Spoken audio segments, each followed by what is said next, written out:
Morning YouTube, William here.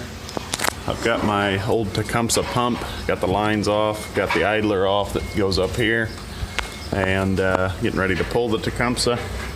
We're working with a DTAC. They're out of Texas. Appears to be pretty simple. We're going to bring you along for the ride. This unit cost me about $1,900 to $2,000. You have to ship it, of course. It has to come on an LTL pallet.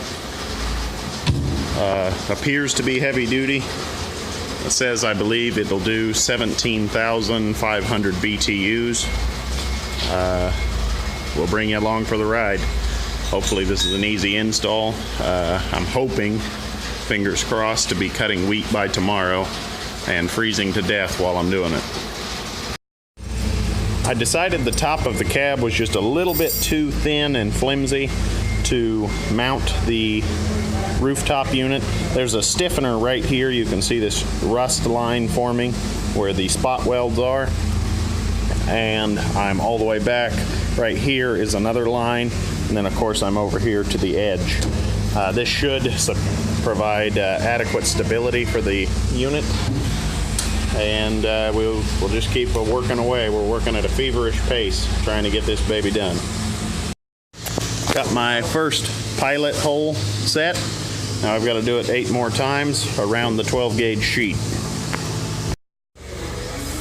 Okay, I'm using the template that they sent to me.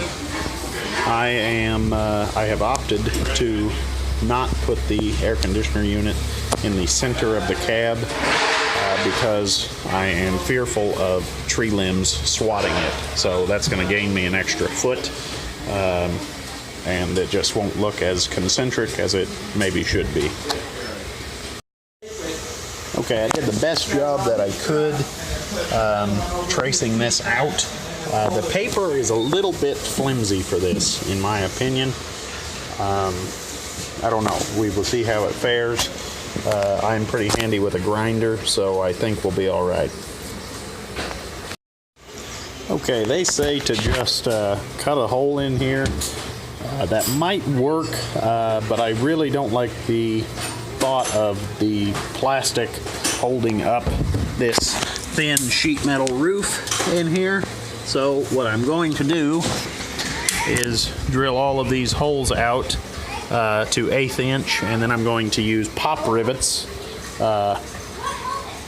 from the inside, and then I can also insulate the cab nicely, and then if I ever have to change it, you just grind the rivet heads off or drill the rivet heads.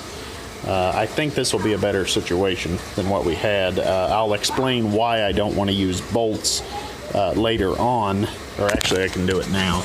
There is a foam seal that goes around the plenum, which is this thing right here. This actually sinks down into the cab slightly, so I don't want a bolt head cramming up on this stiff piece of foam, causing it to have an area where dust or water could get in there. Okay, it's kind of a heart-wrenching moment when you cut a hole in your cab. That's definitely a first for the old Wildcat. I'm using slicer wheels. I'm going to use a carbide burr to get the radiuses just perfect to that edge, and flat disc to finish it off. Okay, here is the finished product. I opted to put these rivets in before I started cutting, and that way the second layer of steel did not get away from me. It worked out excellent. Another good thing with the rivets, if I don't like them, the pilot hole is already made for the 1/4 inch bolt, just like these. I'm building this so it's all removable. If it's a big flop, doesn't cool worth anything, I can remove it, patch all the holes, and have my combine back to original condition. I used this carbide burr to do the radiuses like I had talked, and a interesting thing, Wrangler Star said there was no use for these butcher block kitchen knife sharpeners. They are the best deburring tool I have ever used. Just a few times like that, and that thing is perfectly rounded, not sharp at all. Awesome.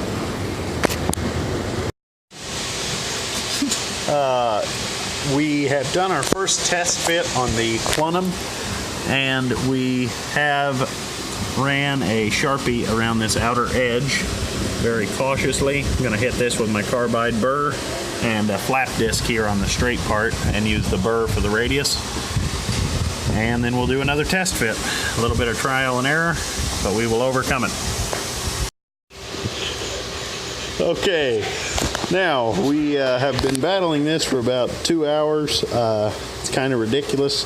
Their template was 10 1/4 inches, and this is 10 1/2, and they do not account for this spot welded seam.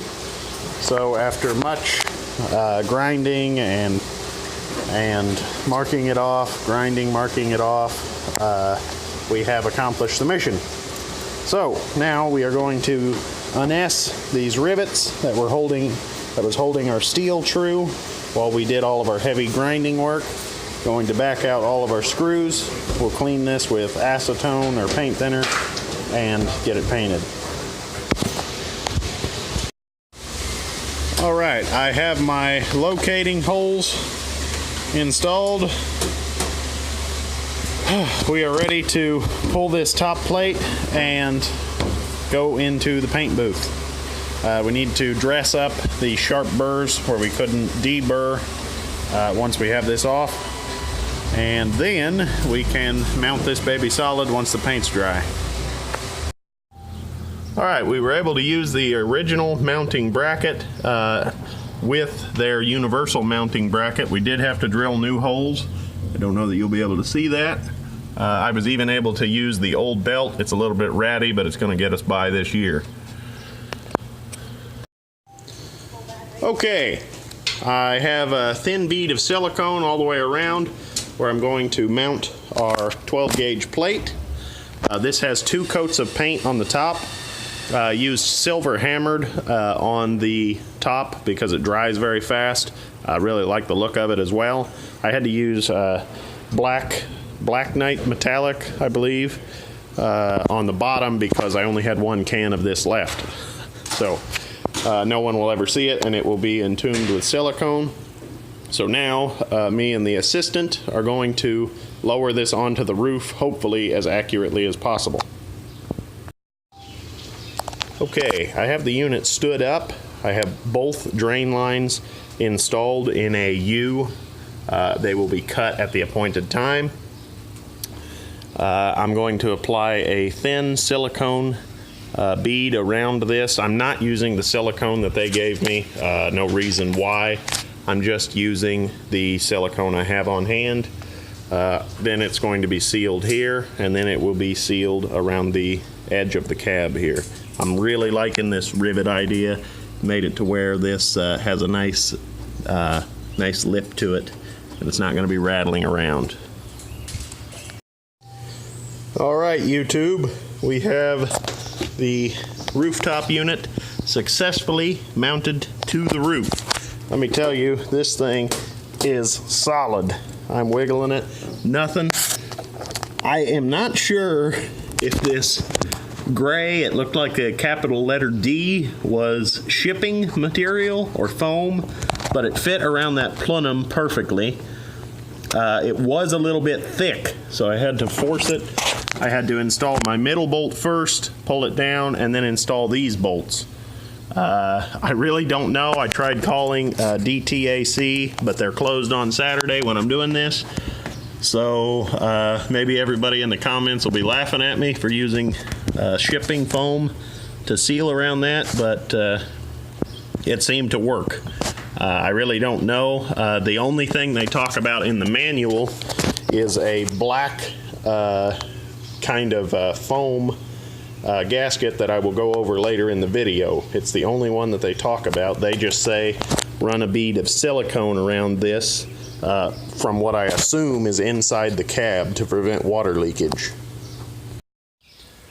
Okay, YouTube, it has been an uphill battle all day. It is 6:15. In the combine, this is the wiring cluster that goes right up here. You'll see the finished product when we're done. Ordered the 30 amp circuit breaker from Napa. Conveniently, it fit right in with all the rest of them. That's kind of awesome. It's the small things. I'm going to jump from here, which is hot all the time, to the circuit breaker. This says battery, B-A-T here, and then here it says auxiliary. And so then I'm going to hook my red wire from the DTAC system up. I did test it by putting it on here. I'll just demonstrate it real quick here. This is on the lowest fan setting. As soon as I put it on, has quite a wind already. So that is going to be where we start right now. Okay, I'm going to do a quick overview of what I did today, because today, let me tell you, was a disaster. Nothing catastrophic, but just a lot of little things that added up to a lot of extra time so far in the project. First thing, they had 10 1/4 on the roof plenum, and it is actually 10 1/2. Frustrating, whatever, added to a lot of extra grinding, yada yada yada. Nobody cares about me whining. Second thing, I knew when the guy said on the phone that you could just get the hoses crimped just anywhere, your local auto parts store, yada yada yada. I knew it was not going to be that simple. I took it to the local Napa, who I trust the most. Said, here's what I got. He sent a picture to the guy that does all the hydraulic work for their hydraulic hoses. He said, we can't do that. It's nothing like our system has. Of course, everybody is scared to death of tearing up your component. So they said, we recommend a semi-repair place 30 miles south. Burned down there. I said, okay, I got nothing to lose. It's Saturday. Try it. He said, okay, I'll try it. Crimped one, and it exploded. I will show it now. Okay, here I believe it goes from like number 8 to number 10 to number 12. This is a number 12, I believe. He crimped this. I am no expert on this, so you're going to have to make your own judgment call about that, about the sizing. He crimped this with, I believe, a number 10 die or a number 8, which is down here, and it exploded. I think if he would have went up to a number 10, it might have worked. I can't confirm that or deny it. This is Galaxy hose. This stuff is crazy thick, and I liked it a lot better than the piddly, in my opinion, puddle jumper stuff that they gave me. So there I was. It's Saturday. He ruined one of my hoses that was already cut to length, so I couldn't just cut it off and try again. So I said, make me a set. That cost me $238, just that quick. I kind of knew going in that the guy saying you could just get this crimped anywhere, I did not believe him. I think I was correct. Maybe an air conditioner guy can tell me differently. Next thing I opted to do was run the hoses on the outside. I think $230 at a later date would be cheap for aesthetics. So I'm going to run these down here. May make a solid steel shield all the way up this portion so that they're completely hidden. And then I just ran them here quickly. This I thought was kind of a crummy system compared to that Galaxy stuff, but nobody could crimp the Galaxy stuff, so you have to make the decision for yourself. So far, the pump I think is in good shape. I did find a YouTube video on it. It holds 6 ounces, and the wiring so far is crazy simple. I have a vacuum drawn on it. It has not moved 1 single inch. I'm going to leave it drawn overnight because the pump does not have oil in it, as far as I know. They sent me a bottle of ester here. It's a 8-ounce bottle. See it there on the bottom. And the pump requires 6 ounces. So that's what I'm going to use. The guy on YouTube was using this same Saden style pump, and he was using PAG 40, I believe. I don't know. I might pick some of that up tomorrow. I've always heard PAG was a better oil. I can't confirm that. The top is bolted on, and hop up here in the cab. I am wired. It was awesome that this circuit breaker just clicked right in with the other ones. That was freaking awesome. I am hot all the time, but I'm not concerned because when I turn this switch, you can clearly hear that running. So as long as I'm not a dingus and don't leave the system on, I should have a good battery in the morning. Go ahead and throw this all the way up to maximum first.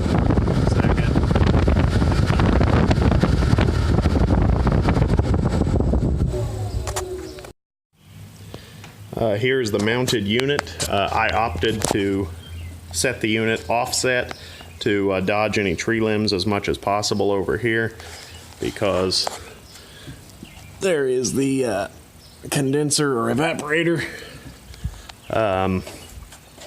So this is the top. Drain line, as I said earlier, is put in a gigantic U right now because I wanted to get it installed before I bolted the system down. So that's going to wrap up this video. All in all, I am impressed with the ease of installation, but the biggest kicker to me, the air conditioner lines, it kind of sucks that I had to get secondary ones made for 238 bucks. Is what it is, but that plenum being undersized really kind of ticked me off. Oh well, just got to shrug it off and keep working. So we'll see you next time. Come back for more.